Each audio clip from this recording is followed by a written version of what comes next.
అటు సాగర తీరం, ఇటు పచ్చని కొండలు, మధ్యలో అందాల నగరం విశాఖపట్నం. తెలుగు రాష్ట్రాల్లో హైదరాబాద్ తర్వాత రెండో అతిపెద్ద నగరం ఇదే.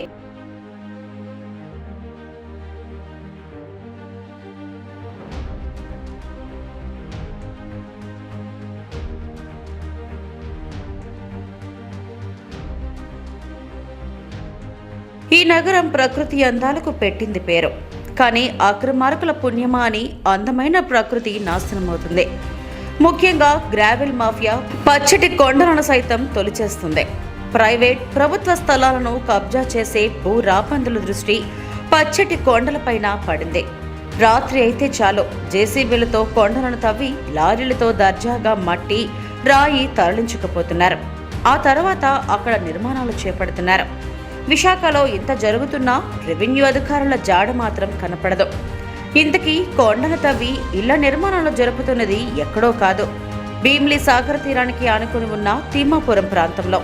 స్థానికంగా ఉండే ఓ వ్యక్తి సొసైటీ పేరుతో కొండను మొత్తం తొలిచేస్తున్నాడు. గ్రావెల్ను లక్షలాది రూపాయలకు అమ్ముకుంటూ ఆ స్థలాన్ని చదును చేసుకుంటూ ఫ్లాట్స్ విభజించి విక్రయించేస్తున్నాడు. అసలు గ్రావెల్ మాఫియా కథ ఏంటో తెలుసుకుందాం. ప్రశాంతత, ఆహ్లాదం కలబోసిన ప్రాంతమే విశాఖ నగరం. అందులో భీమ్లీ బీచ్ రోడ్ ప్రాంతం అంటే చెప్పనవసరమే లేదు.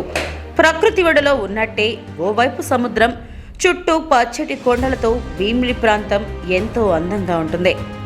అలాంటి ప్రాంతంలో 48 గజాల స్థలం ఉండడమే గొప్పగా భావిస్తారు. అలాంటిది ఈ ప్రాంతంలో ఓ వ్యక్తి ఏకంగా కొండనే కబ్జా చేసేశాడు.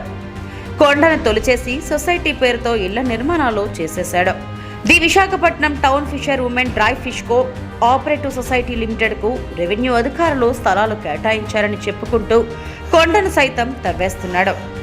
నిజంగా ప్రభుత్వమే సొసైటీకి స్థలమిస్తే ఓ రెవెన్యూ అధికారిని నియమించి ఆయన పర్యవేక్షణలో ప్లాట్లు వేసి సొసైటీ సభ్యులకు అందిస్తారు. కానీ ఇక్కడ మాత్రం సదరు వ్యక్తి కనుసన్నల్లోనే ఈ వ్యాపారం అంతా కొనసాగుతుంది.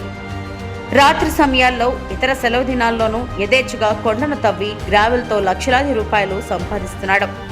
ఇంత జరుగుతున్నా ఇప్పటి వరకు రెవెన్యూ, మైనింగ్, విజిలెన్స్ అధికారులు స్పందించకపోవడంపై పలువురు అనుమానాలు వ్యక్తమవుతున్నాయి. The Visakhapatnam town fisher women dry fish cooperative society limited పేరుతో సదరు వ్యక్తి ఈ కథ మొత్తం నడిపిస్తున్నా ఇప్పటి వరకు చర్యలు తీసుకోకపోవడం వెనుక రాజకీయ నాయకులు అండదండలు ఏమైనా ఉన్నాయా అన్న అనుమానాలు కూడా వ్యక్తమవుతున్నాయి.